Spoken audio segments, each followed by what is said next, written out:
If you've ever attended an old friend's party without them knowing, you'll know how it feels to make a shock entrance. The turned heads, the gasps, the accusations of trespassing. Once the anger has subsided, you might just wonder how your arrival stacks up against other shock entrances in history. One of the best places to find well-received surprises is the Royal Rumble. WWE's January extravaganza attracts the attention of current and old fans, thanks in part to its ingenious stipulation, but also thanks to nostalgia and shock. As wrestling fans, we love surprises, and we love being reminded of the industry's storied history. When it comes to providing these emotions, there's no better stage than the Royal Rumble. And after Rey Mysterio's return to a WWE ring on Sunday night, which I definitely didn't mark out for, bro, there's no better time to look at the best surprise appearances in Rumble history. From old favorites we never thought we'd see again, to superstars we'd assumed injured or absent, or on tour with Fozzy. I'm Adam Pachisi from Cultaholic.com, and these are the 10 best Royal Rumble surprise entrants of all time.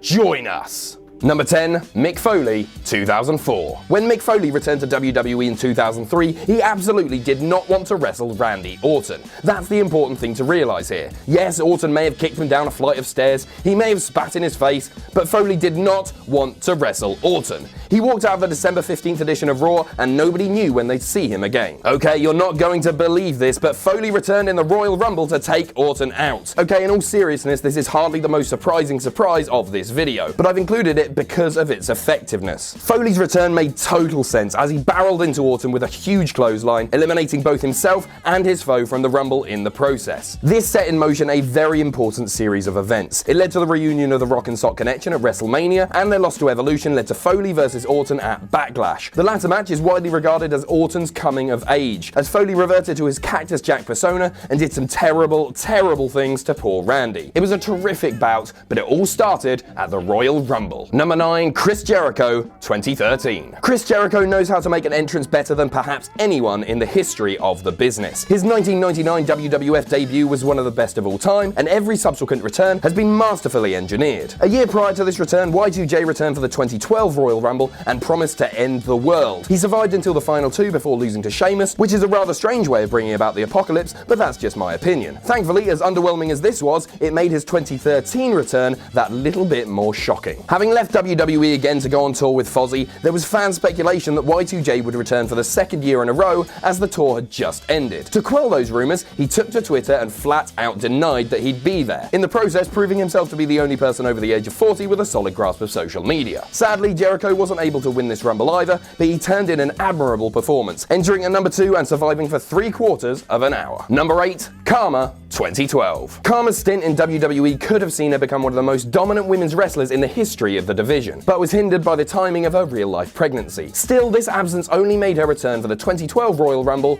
all the more exciting. The 2012 Rumble, for those who haven't seen it, is the one where all 3 members of the announce team were surprise entrants, including Michael Cole. It was exactly as good as it sounds. Thankfully though, KHARMA set things straight in a big way, becoming only the 3rd woman to compete in a Royal Rumble after Chyna and Beth Phoenix. KHARMA eliminated Cole and Hunico, but was quickly eliminated by Dolph Ziggler. Still, it was fantastic to see one of the best women's wrestlers in the world finally dishing out punishment in a WWE ring. Look at the expression on Michael Cole's silly face. Look at it! Disappointingly, the 2012 Royal Rumble remains KHARMA's only official WWE match, but her time in the limelight wasn't over. She featured in the critically acclaimed Glow series on Netflix last year. Number 7, the 3 Faces of Foley in 1998. 1998's Rumble saw the same person entering the match not once, not twice, but 3 separate times. That man was Mick Foley, who entered Rumble folklore by entering as all 3 of his personas. First, he drew number 1 as Cactus Jack, engaging in an all-out brawl with long-life frenemy Terry Funk, or Chainsaw Charlie as he was known at this time. After 9 minutes, Jack was dumped out by Chainsaw, but returned at number 16 as Mankind. He didn't fare too well this time around, finding himself eliminated by Goldust after just a couple of minutes. You know what's next. Again, Foley hit the ring, this time as number 28,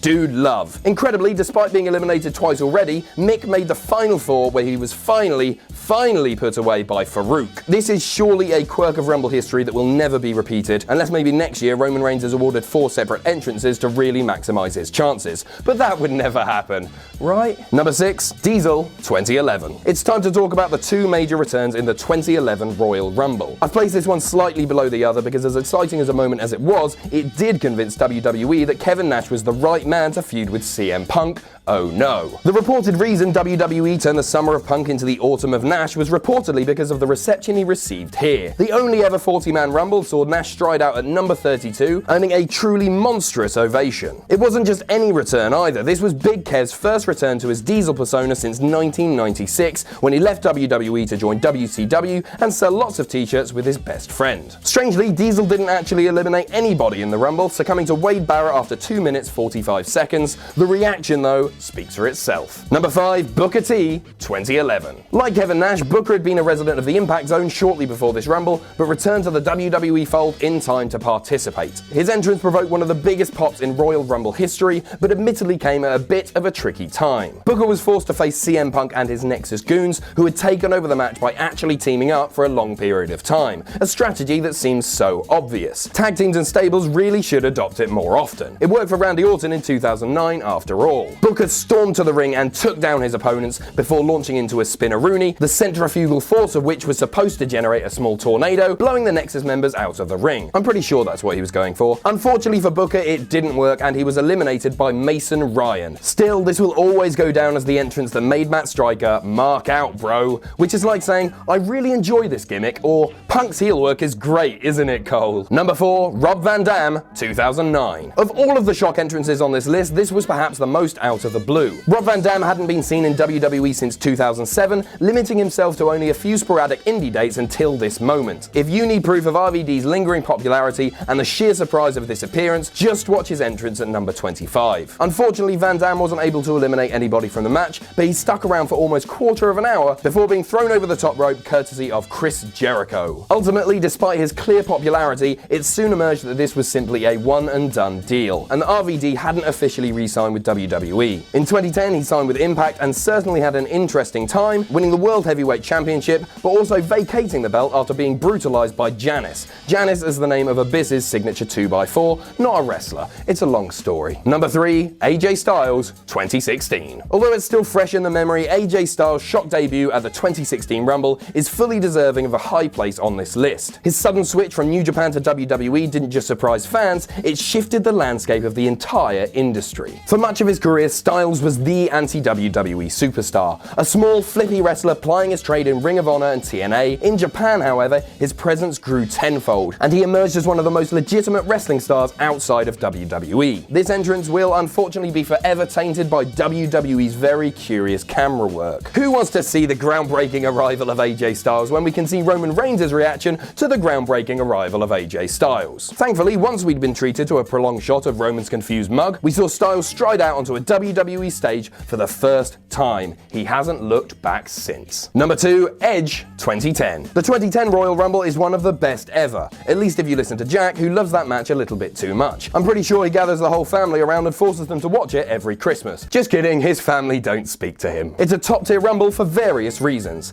HBK eliminating Triple H and his later heartbreak at being thrown out himself, CM Punk's mid-match promo, and of course Edge's shock return. The Rated R superstar sustained a serious injury the previous summer, which was apparently set to keep him out for a year. Ultimately, that wasn't the case, but WWE kept it secret. Super duper secret. With the bout entering its closing stages, Edge made the maybe most intense entrance in Rumble history. He was doing that thing where he grabs himself a lot. Not in that way, grow up. Edge was able to eliminate former friend Y2J and arch nemesis John Cena, announcing his return in the biggest way imaginable. Or maybe the second biggest way imaginable. Number 1, John Cena, 2008. These days we know that John Cena has incredible Wolverine regeneration powers, but that wasn't public knowledge until the 2008 Royal Rumble. Like Edge, Cena sustained an injury that should have kept him out for far longer than it did. It was estimated that Big Match John would be back in around 7 to 12 months, but he decided to skip all that nonsense and do it in 4. This Rumble was an eventful one, with a large number of superstars still left in the ring as we entered the end game. Then it was time for number 29, and that turned out to be Triple H, who decided to go all Triple H on everybody's backside. The game was only in the match for 11 minutes, but eliminated 6 men in that time. It looked almost certain that he was going to steamroll everybody, and then good old John came out at number 30. The sight of Cena posing in the iconic Madison Square Garden entranceway was an instantly classic moment in Rumble history, and led to him heroically eliminating Triple H. Even the anti-Cena people were happy. It was proper weird. So that's our list. Let us know what you think in the comments below, and you can follow me on Twitter here. You can pledge to our Patreon at patreon.com youtube.com/cultaholic, and most importantly, hit that subscribe button and don't forget to join us.